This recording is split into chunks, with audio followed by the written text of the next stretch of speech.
Hello students, today we are going to study the new topic wind energy.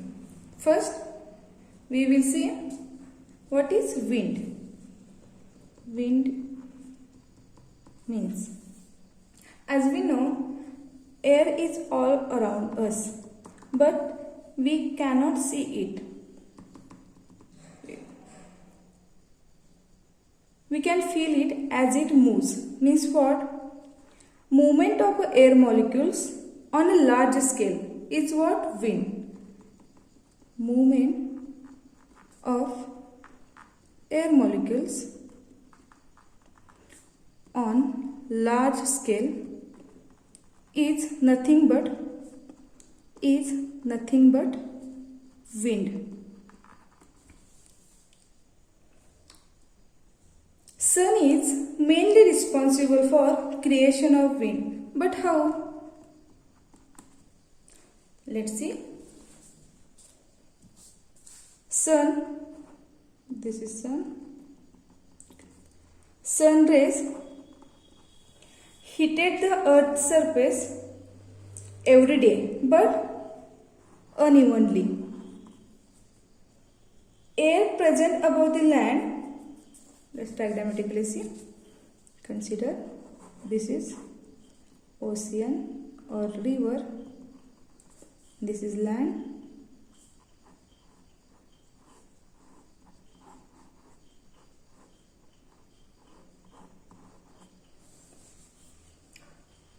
air present above the land heats up faster as compared to the ocean surface.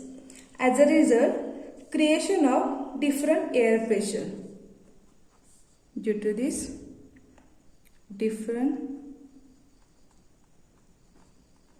air pressure form. Means what?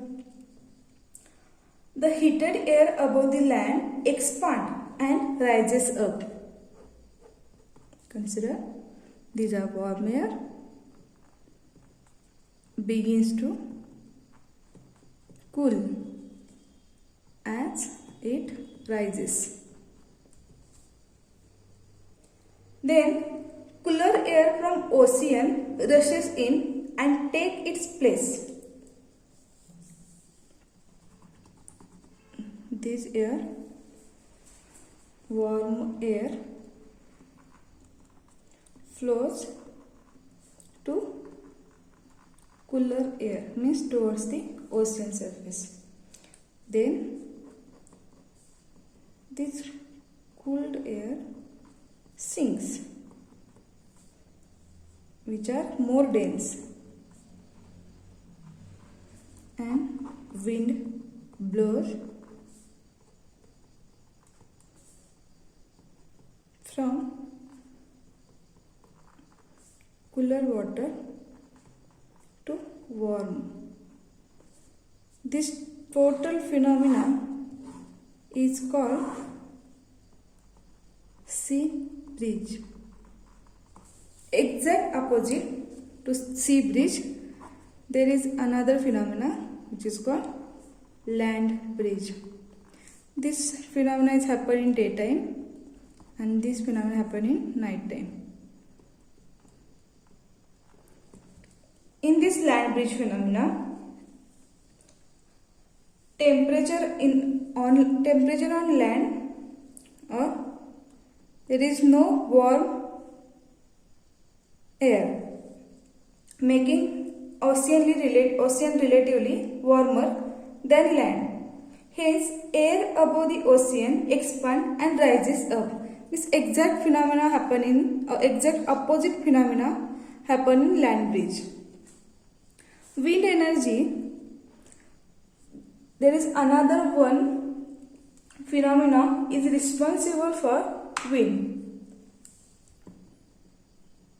Rotation of earth about its own axis and unequal temperature at equator and polar. Means At equator and polar there is unequal temperature. This is also responsible for Wind. Wind energy is the most important source from non-conventional renewable energy source. This is cheap, pollution free, clean energy source. Wind energy has good scope in future because of its advantages. The wind energy is one of the options for energy in future. There are many applications based on wind energy. Next time we will going to study energy chain, wind energy chain, wind energy chain and energy demand step by step.